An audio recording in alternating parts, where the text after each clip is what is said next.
Hey guys, welcome back to Mentorship CEO. If you're new to the channel or you're returning and you haven't subscribed yet, guys, hit that subscribe button on the bottom right of your screen or on the screen right now where it says click now and subscribe.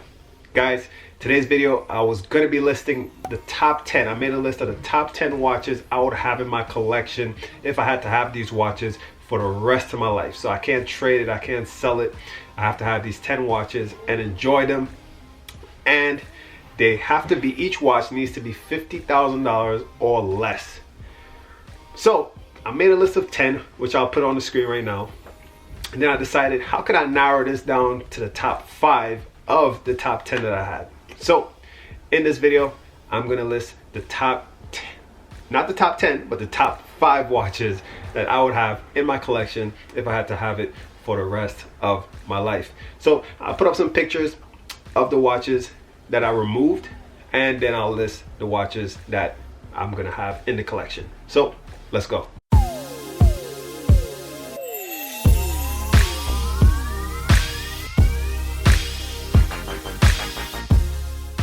So guys, real quick, here are the ones that I removed. The first one is the 18 karat gold vintage Omega Constellation. The second one is a Cartier Santos. That's a two-tone automatic, vintage watch. The third one is an AP Royal Oak 18 karat gold day-date moon phase with the ivory dial. And the next one was a Rolex Datejust 1601. That's a two-tone Rolex Datejust. And the last one is a Tudor Black Bay 58. So those were the 5 that I removed from my top 10. And now we're gonna get into the top 5 that I would have in my collection for the rest of my life, and each watch needs to be $50,000 or less. Guys, comment down below now or at the end of the video the top 5 watches that you would have in your collection that's $50,000 or less. Each watch is $50,000 or less, and you have to have it and keep it and wear the watches for the rest of your life. Now let me start with my collection. The first one would be a Rolex Day-Date President, specifically the reference 18038. Guys, the reason why I choose the 18038, and if you guys know, this is a single quick set. So it's not the double quick set or the most modern of the Rolex Presidents day-dates. This one specifically, I would want like a 1980s, 1986, and you can get those still in good condition. And on the screen, as you guys can see, the specific one I would want would have the wood dial. Guys, this is a rare dial that over time ages so beautifully and so unique that you would never find one that's identical to the one that you have. So knowing that aspect of it would make me want this day-date. And of course, guys, it's 18 karat solid yellow gold, and today you can really fetch this around 20K safely, maybe more or less, who knows.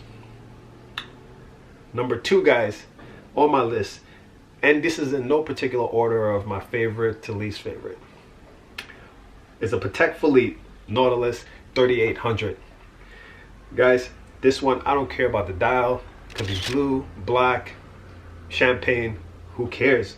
But this watch in two-tone would be perfect for my style because it's thin, it's elegant, and it will check off the box of having a Patek in my collection.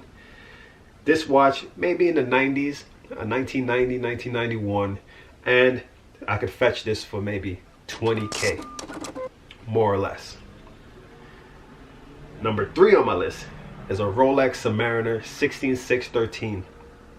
This is the bluesy, guys, and I'll be more specific with this one.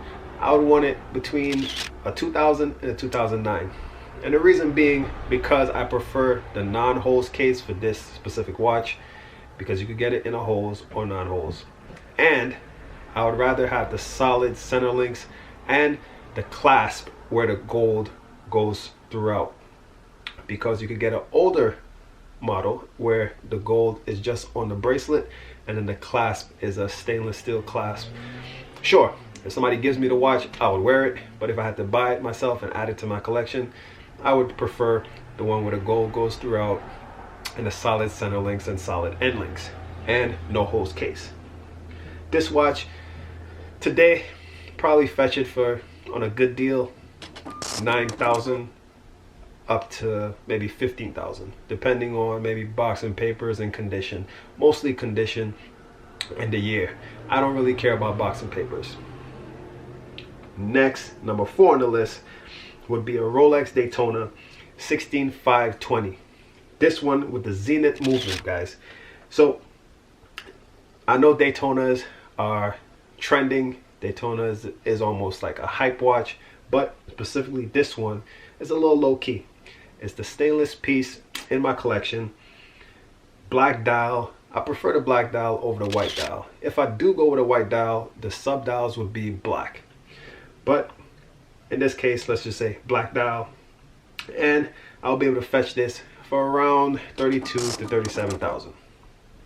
And this will be the only chrono in my collection. Last but not least would be the Jlc Reversal. Specifically this reference, I need to look at the paper for this one. 270.2.73. This is a rose gold minute repeater.